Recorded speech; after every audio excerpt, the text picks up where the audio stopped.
Okay, a huge thank you to the viewer that requested this reading. Oh my God, it was exactly the energy I needed. It was so healing and beautiful that I'm excited to share it with you. Yeah, so Carl Jung, and I think that's close to the appropriate pronunciation, although I'm sure I'm going to say Young because it's just easier, right? It's like how we were all brought up to say it, Carl Jung. And where do I want to go? So, first of all, I basically know nothing. I probably know as much as you do, as any layperson. I've heard the name, I know some stuff, but I didn't know very much. So very little, if zero biases, understanding, but lots of synchronicities to confirm things that I got, which is beautiful. Yeah, where do I start? The alligator. Yeah, so I get, the father of the archetypal system. I was like, does he have an archetype? I'm kind of embarrassed to ask because what if I get an archetype that doesn't match the teachings? I was like, okay, just show me a symbol of an archetype or a symbol of who he was in life. And I heard the alligator, and it's absolutely perfect. And I will read the spiritual meaning of the alligator has to do with alligators are masters of stillness. They teach you to wait for the perfect moment rather than acting. They have the connection to the subconscious. Um, and what else? It's about protection and survival. They have emotional resilience and they encourage you to develop a thick skin, guard against your negativity, and it's all about creation and rebirth. So I think that is the perfect symbol to represent Carl Jung. Okay, now I will talk about his birth chart name, which I used the K for Carl because that's how it was born and Christianed under that a K. But I know that he changed it to a C. But I'm reading it from a K. And but when I just first started, oh, I got the idea to do Carl Jung, and I just closed my eye. Well, I didn't even close my eyes. I was just sitting here. And then it was like, oh, it was warmth. I'm going to write down the words that came to me. Warmth. I felt yellow, like beautiful sunlight, depth, truth, intimacy. And I started crying. And then throughout the day, whenever I thought of him, I just, and I'm tuning into the energetic body, not the personality. um, I started to cry. And this was the energy. It was like having a Christ conscious embrace. It was so beautiful and it just like healed my nervous system. It was such a contrast from other readings I have done. So, wow. Okay. Let's look at just briefly talking about his birth chart name, kind of his soul path that this past lifetime. So definitely his core wound or the feeling, like we have these core wounds or just wounds in general, unconscious and is unconscious that provoke us into a seeking, right? And they create outer external um, quote unquote karmic conditions in our outer personality. So for him in the unconscious, there was this feeling of I don't fit in karmic fives, if anyone knows the system. I don't fit into life. There doesn't appear to be like, there's like no order to this universe. Where do I fit in? I don't fit in. I don't feel comfortable. Something's wrong here. And that thinking leads to an over mental thinking of the universe. Um, he may have been he was very, very extremely sensitive, overly sensitive. He could have been in his personality a little bit. This is kind of like the mad professor. Like they get so worked up in their head. They're very, very, very intelligent, overly sensitive. But the bottom line is did not feel his at the soul level did not like, whoa, what is this world? It's very harsh. I don't feel comfortable. It doesn't feel like there's any order. And so in that, that sparked the investigation for the personality, which the personality and external situations that he faced or felt was karmic 10 ones, which says, oh, I'm questioning God. What is this?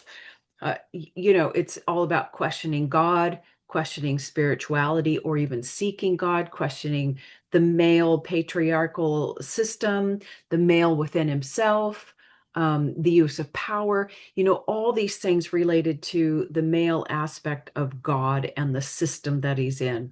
So those two things were what catalyzed his whole mission. Now, these what's so beautiful about his chart is that even though he has these really intense karmas, like even the 10-1 in a physical karma is like, wow, I do not fit in here. There is no way I'm going to go get a normal job. I cannot work in the normal way. This doesn't feel right to me. He was always meant to be on a spiritual path and investigating. However, what kind of saved him from becoming like a true hermit or not being able to function were his talents. And his talent in the physical was his ability for emotional relatability. I can relate to yeah, it's so beautiful. And it means having a talented aid is like his soul. His soul was embodied. And in fact, when I look at his spiritual evolution, that's absolutely it. He was already soul embodied, and he was here for true awakening and liberation. He was here to discover like how to actualize your full potential on the earth plane. And spiritually unconscious, what he was here to do was huge.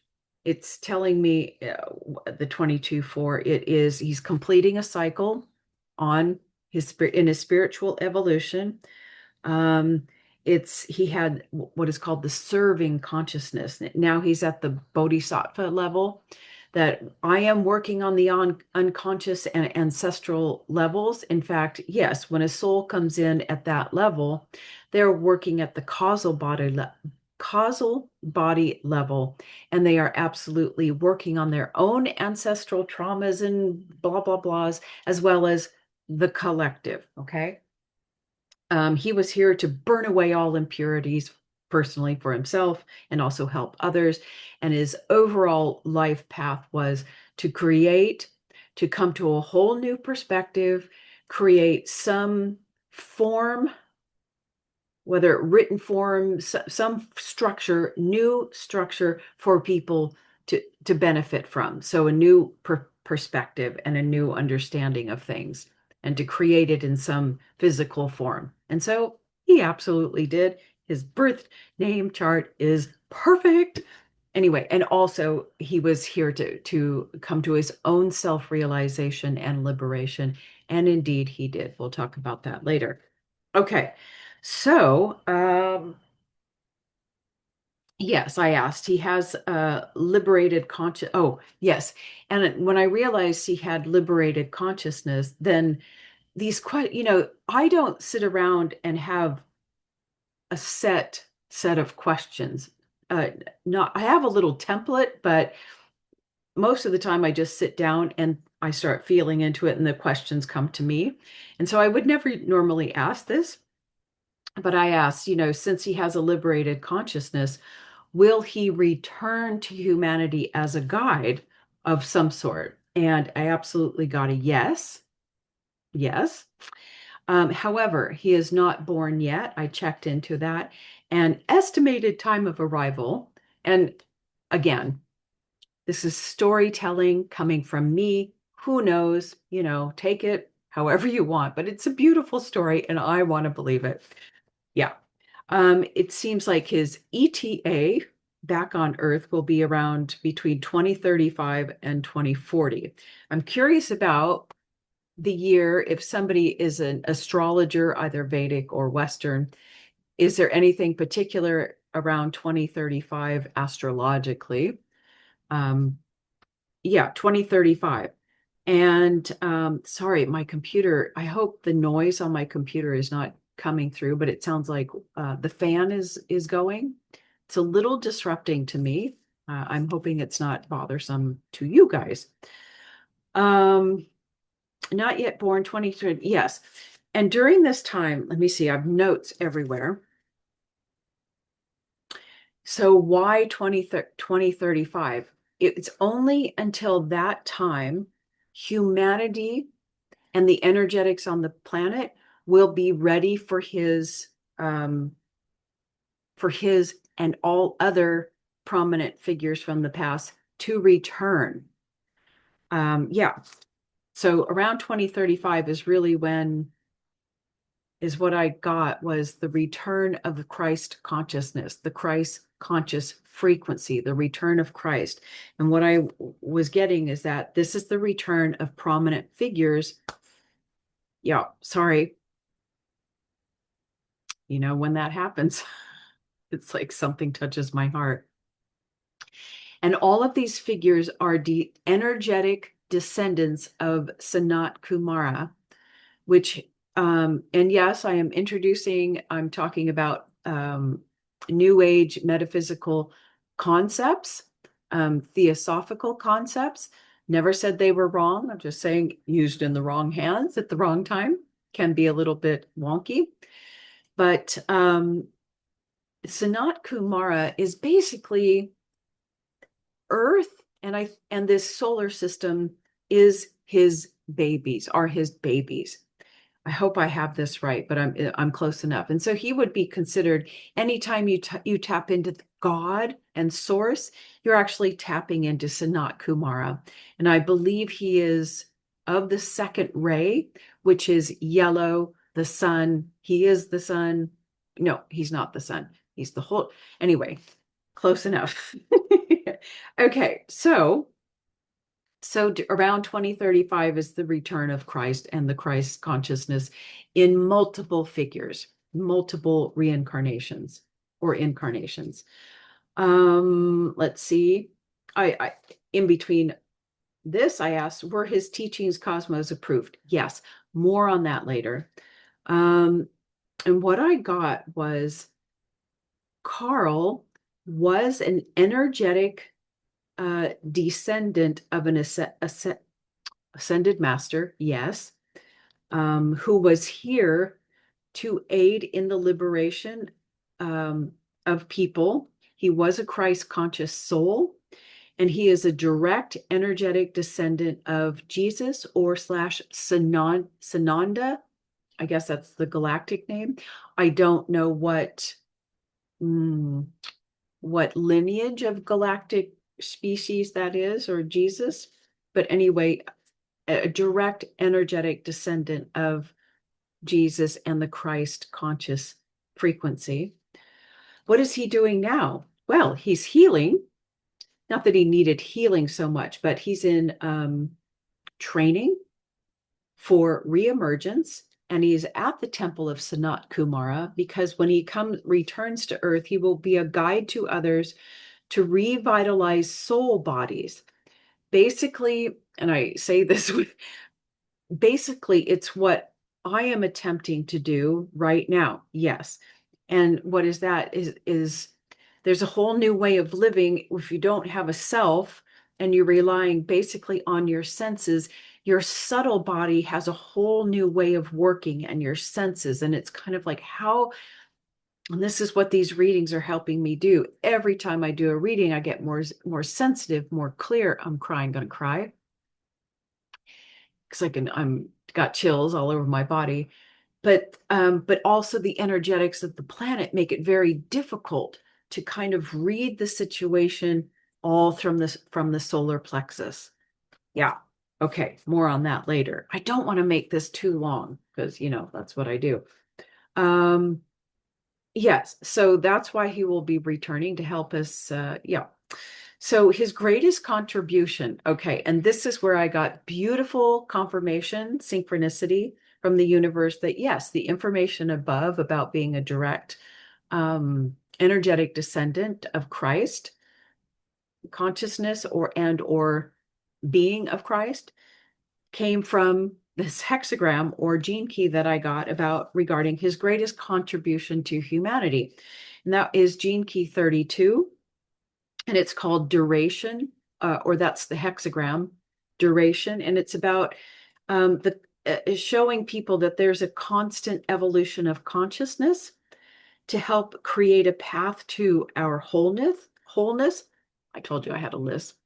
And he was here to help us bridge our gap between the psyche and the body, step-by-step process, ridding the mistaken ideas that we have about ourselves and to free our true selves, learning learned how to negate our overthinking rational mind to tap into our inner truth, and that he taught us that real problems in life have roots in the psyche.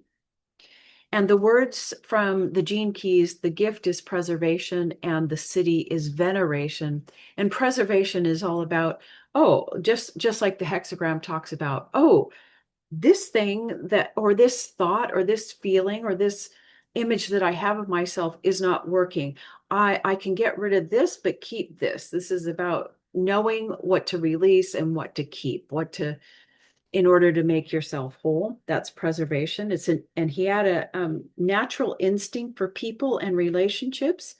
You know what to keep, who to keep, and what to release. He was teaching us about how to overcome our fears, particularly failure, help people see their place in the universe.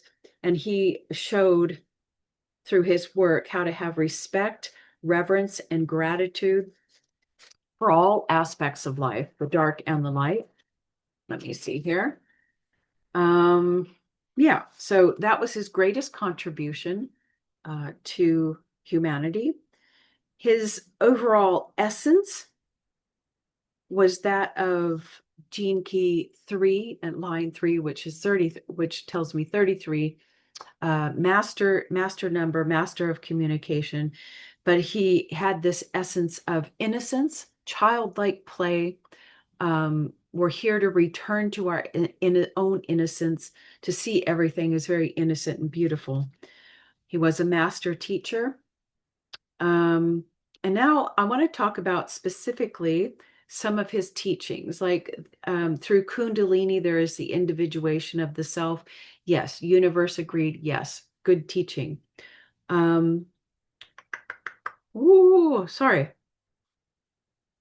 Oh, something about merging the East and West. Yes, and that Kundalini helps clear the psyche, and that was a yes. Now, the only no that I got, which really wasn't a no, is talking about the chakras.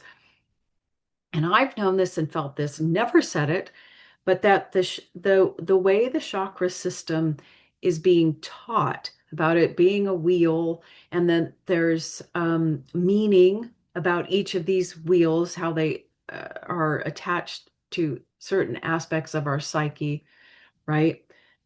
That is not Cosmos approved, albeit very helpful for the human-centered psyche. So that was like, oh, it's not fully truthful, but that the chakra system, the way humans have put symbols about, are not true. And because they don't actually describe what's happening in the spiritual body or the spiritual makeup. And I might talk about that. I don't want to make this too long of a video, but I understand that completely. That's what I let's see, what did they want to say about the chakra system? Oh, and that the healing, going to heal a chakra is unnecessary because our whole perception of the chakras themselves are a little bit incorrect, but helpful for the human psyche. Okay. He left this life being calibrated at 800, which is obviously in the enlightenment zone. He has been liberated, pure consciousness. He left at the level of pure consciousness. His life view was, it is what it is. It's isness, pure isness, and his God view was self. So there you go. I hope you enjoyed that. I thoroughly enjoyed it. I thoroughly enjoyed getting, whether it's story or not, this beautiful information about what's coming. And yeah, all for now. If you have some suggestions, feel free. Okay, till next time.